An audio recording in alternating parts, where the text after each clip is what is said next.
اعوذ باللہ من الشیطان الرجیم بسم اللہ الرحمن الرحیم نحمدہ ونصلی علی رسولہ الکریم۔ انتہائی قابل احترام سامعین اور حاضرین اور مجھ سے اچھے لوگوں، السلام علیکم ورحمۃ اللہ وبرکاتہ۔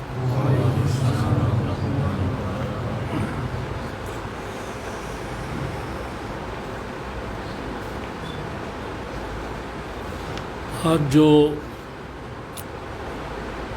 شروع رمضان المبارک میں باتیں کی تھی میں نے کہ اس میں کرنا کیا ہے، اس میں نوافل کی اہمیت بتائی گئی تھی، درود شریف، ذکر الہی۔ آج جو تلاوت قرآن کے بارے میں انشاءاللہ گفتگو کریں گے،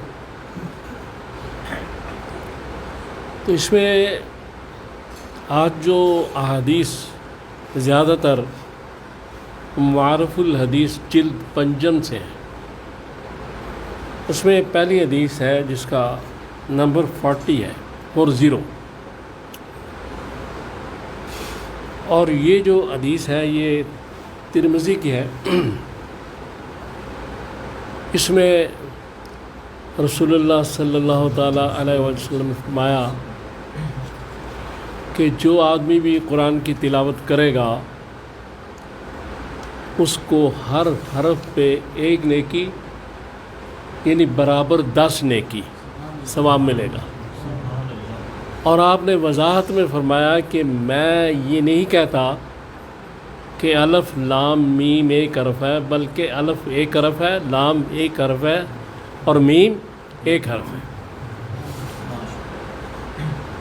اور اس کو سورہ انعام کی قرآن کی جو آیت نمبر 160 ہے اس میں بھی یہ بات کی گئی ہے کہ ایک نیکی جو لے کر آئے گا اس کو 10 گنا اجر ملے گا۔ تو اس لیے یہ تلاوت قرآن کے بارے میں پہلی حدیث ہے۔ اس کے بعد ایک اور حدیث ہے، اس کا نمبر 42 ہے۔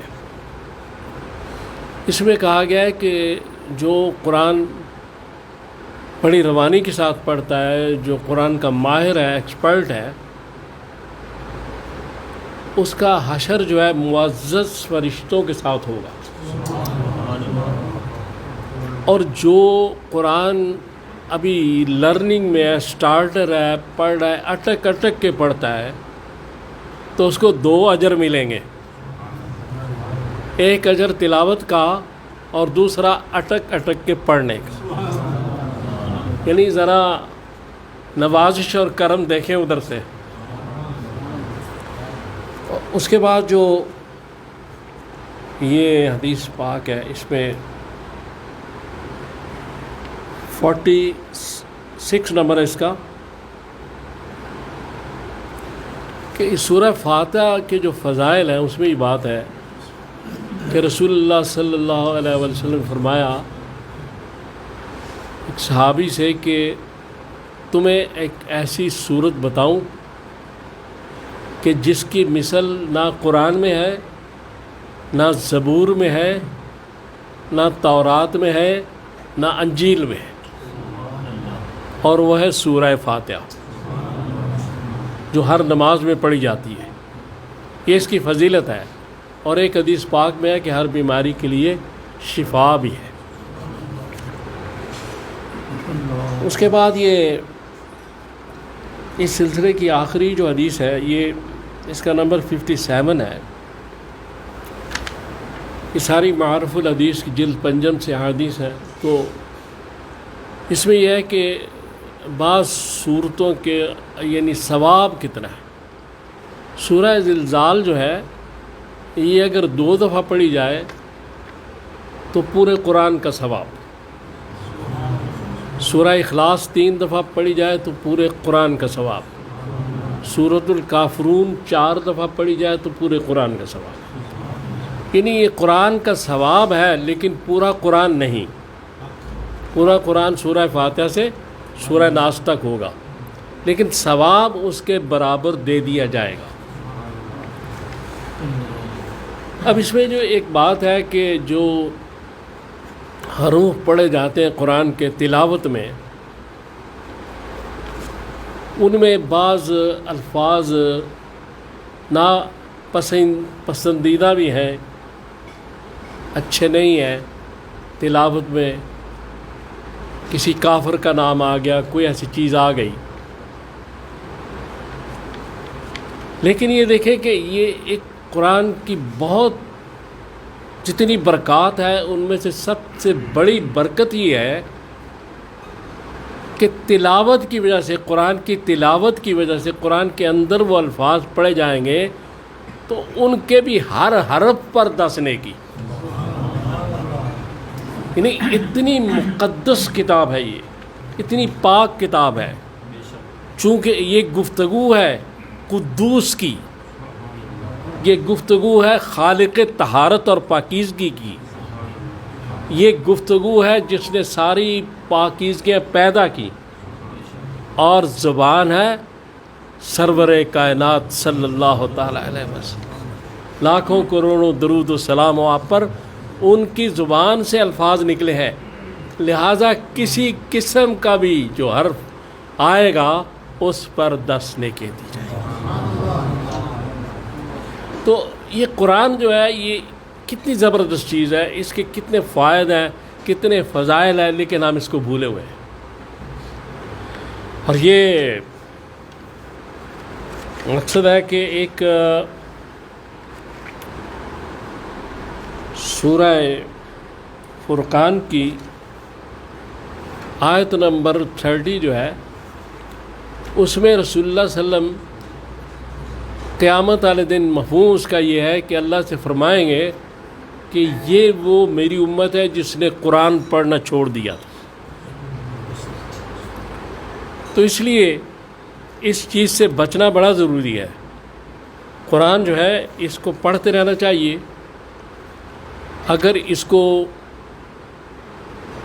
پڑھنا نہیں آتا پڑھنا سیکھے، اٹک اٹک کر پڑھے، 2 اجر حاصل کریں، اور اس کو سمجھے، اور سمجھنے کے بعد بہت زیادہ اس کا روحانیت آدمی کی بڑی بڑھتی ہے اگر اس کو قرآن کی آیات کو سمجھ کر پڑھا جائے۔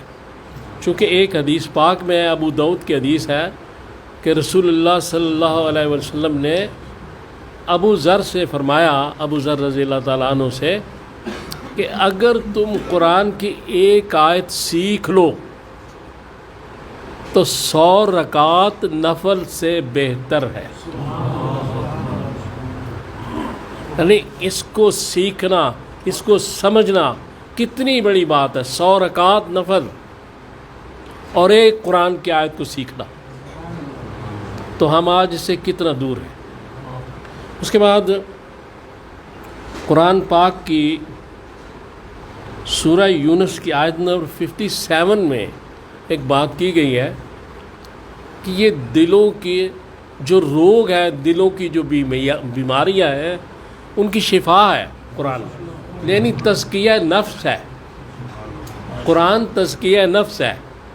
جو اس کی تلاوت کریں گے روحانی بیماریاں ختم ہونی شروع ہو جائیں گی، شرط اخلاص ہے۔ اخلاص کے ساتھ جو اس کی تلاوت کی جائے گی، اندر سے روحانی بیماریاں آہستہ آہستہ ختم ہو جائیں گی۔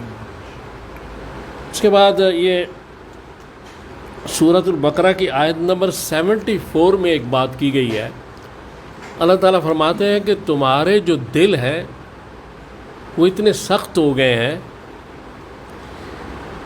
کہ پتھر سے بھی زیادہ سخت، اس لیے کہ پتھر جو ہے اس میں تو پھر بھی کوئی چشمہ نکل آتا ہے، پانی نکل آتا ہے، لیکن تمہارے دلوں سے فیض جاری نہیں ہو رہا، تمہارے دل فیض حاصل نہیں کر رہے، نہ ان سے فیض جاری ہو رہا ہے، اس لیے کہ ہم قرآن سے دور ہیں، قرآن کو چھوڑ چکے ہیں۔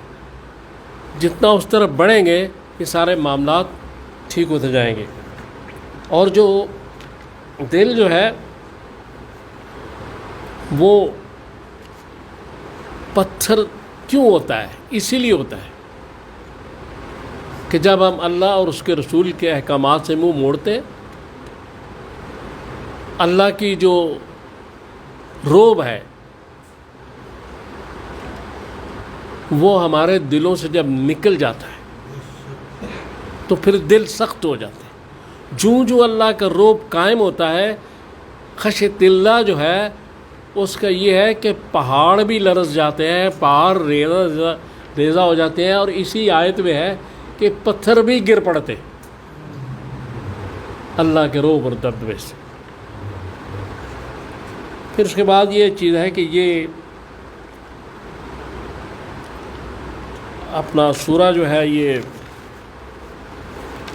بقرہ کی آیت نمبر 74 جو میں نے ابھی پڑھی ہے، اس کے بارے میں یہ میں نے آپ سے جو گفتگو کی ہے، تو اس کا مقصد یہ ہے کہ جوں تلاوت قرآن کی جائے گی یہ دل جو ہے یہ رقیق ہو جائے گا. اور احادیث ایسی موجود ہیں کہ جو رقیق القلب ہے، کہ جو دلوں کو نرم کرتی ہے. تو جب دل نرم ہو جاتا ہے، دل کے اندر گداس پیدا ہوتا ہے، پھر اللہ کا تو معاملہ اور ہے، مخلوق کے ساتھ بھی انسان پیار کرتا ہے اور اس کو دوسرے انسان کا احساس ہونا شروع ہو جاتا ہے. اور جب کسی انسان کو دوسرے کا احساس ہونا شروع ہو جائے پھر وہ انسان بنتا ہے. اصل میں انسان اس وقت بنتا ہے جب دوسروں کا احساس کرے. سر قرآن پاک کی جو تلاوت ہے اس کو ہمیں کرنا چاہیے، اس کی طرف بڑھنا چاہیے، اس لیے کہ اس میں بے شمار فائدے ہیں. سورہ فاتحہ کے بارے میں رسول اللہ صلی اللہ علیہ وآلہ وسلم کا جو ارشاد ہے کہ آپ نے فرمایا کہ یہ ہر بیماری کی شفا ہے. یعنی اب آپ دیکھیں کہ کسی قسم کی بیماری ہو، اور پھر ایک اور حدیث پاک ہے وہ بخاری مسلم کی ہے، اور اس میں یہ کہا گیا ہے کہ رسول اللہ صلی اللہ علیہ وآلہ وسلم کا ایک معمول حضرت عائشہ بیان فرماتی ہیں کہ آپ روزانہ رات کو سونے سے پہلے سورہ اخلاص، سورہ فلق اور سورہ ناس پڑھ کے یہ دونوں ہاتھوں کو ملا کے ان پہ دم کر کے اپنے سارے جسم آگے سے شروع کر کے پیچھے تک سارا دم کرتے تھے. اور حضور کے آخری جو اوقات ہیں ان میں بھی رسول اللہ صلی اللہ علیہ وسلم نے یہ معمول نہیں چھوڑا، بلکہ حضرت عائشہ سے کہا کہ آپ پڑھ کے نا تو یہ دم کر دیں. تو حضرت عائشہ نے یہ صورتیں پڑھی اور اس کے بعد حضور کے ہاتھ پکڑے اور وہی حضور کے جسم پہ پھیر دی. یعنی محبت اور عقیدت دیکھیں کہ میرے ہاتھ اور رسول کے ہاتھ.